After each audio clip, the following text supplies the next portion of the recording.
All right, let's dive into a story that's all about a sacred object, a really desperate gamble, and a loss so catastrophic it felt like the very soul of a nation just left. It's a powerful look at faith, fear, and what happens when you try to use the divine as a tool. So, this is the big question at the heart of it all. Seriously, imagine you had an object so holy you believed God's actual presence was right there with it. Now, what if you were losing a war? Badly. Would you be tempted to bring that object to the front lines? Well, the Israelites decided to find out. Okay, so let's set the scene here. The Israelites are locked in a war with their biggest rivals, the Philistines. They've just fought a huge battle, and to put it mildly, it has not gone well. The entire camp is just reeling from a massive, crushing defeat. Just how bad was it? 4,000. 4,000 soldiers were killed on the battlefield. I mean, this was a brutal, shocking loss, and a wave of despair just washes over the Israelite camp. So the leaders get together. But here's the interesting part. Instead of praying or trying to figure out what they did wrong, they start strategizing. And this is what's so fascinating about their reaction. They ask the right question, why did the Lord let us get defeated? But they don't even wait for an answer. They jump immediately to a tactical move. Hey, let's go get the Ark of the Covenant. They're not thinking about worship. They're thinking about a divine weapon to guarantee victory. So boom, the plan is in motion. They send messengers off to Shiloh, which was their religious center, to go get the Ark. And to make it all look official, who comes with it? None other than the high priest's own sons, Hophni and Phinehas, the official guardians. Their presence gives this whole desperate military idea a stamp of religious approval. The second the Ark arrives, it has this huge, immediate impact. But the thing is, the reaction was completely different depending on which side of the battlefield you happen to be on. I mean, on the Israelite side, the camp just explodes. The text says they let out a shout so loud the ground literally shook. Their morale just goes through the roof. They're absolutely convinced victory is a sure thing now. But on the other side, the Philistines hear this roar, find out the Ark is there, and they are hit with pure, unfiltered terror. You have to remember, the Philistines have heard the stories about the God of Israel, the plagues in Egypt, all of it. So for them, this isn't just a symbol. Nope. They think a literal, powerful, capital G God has just walked onto the battlefield. They're completely freaking out. But here's the crazy part. You'd think they'd run, right? But no. Their terror actually turns into resolve. Their leaders rally them with a pretty simple choice. You either fight like your lives depend on it, or you become slaves. And faced with that, they decide to fight. So you've got this incredible scene. The two armies clash again. One side is brimming with confidence, holding their holy object. The other is terrified, but fighting for their very freedom. And the result?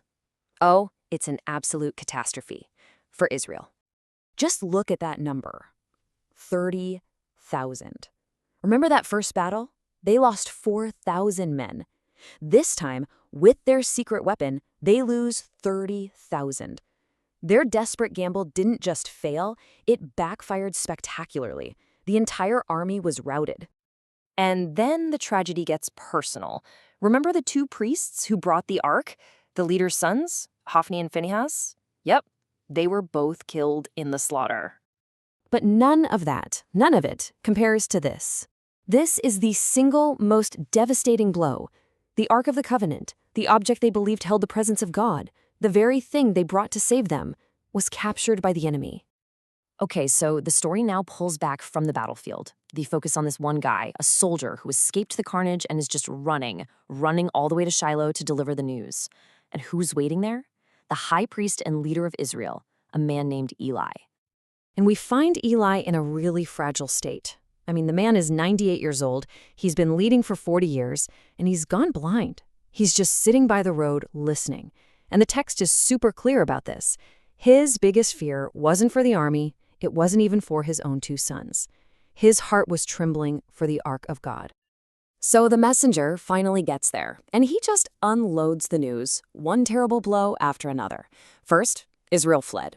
Second, the losses were huge. Third, your sons, they're dead. And then he drops the final, unthinkable bomb. And this is the part that just hits you. Eli heard that the army was destroyed. He heard his own sons were dead. And he stayed in his seat. But the second the messenger said the words, "The ark of God has been captured," that's when it happened. He fell backward off his chair, broke his neck, and died. The loss of that symbol was literally more than his body could bear. But the tragedy, it just keeps spreading. The news ripples through the town, and it reaches Eli's daughter-in-law, the wife of Phinehas, one of the sons who just died. And here's the heartbreaking part. She was pregnant, about to give birth any day. And the combined shock of hearing all of this at once. The ark is gone, her husband is dead, her father-in-law is dead. It's just too much. It sends her straight into a fatal labor. So as she lay dying, she gives birth to a son. And with her last breaths, she gives him a name that will basically be a permanent monument to this entire disaster. She names him Ichabod, a name that means the glory has departed. Her final words really spell it all out. She says it twice. The glory has departed from Israel, for the ark of God has been captured. For her, this wasn't just losing a battle, it was losing everything. Their honor, their identity, their connection to God. It was all tied up in that box. And that's where the story leaves us, with this huge question, right? The Israelites staked everything on a physical symbol, and when they lost it, they felt like they lost it all. It really forces you to ask, where does glory truly live? Is it in an object? Or is it in the faith that object is supposed to represent? It's a question that honestly echoes far beyond this ancient story.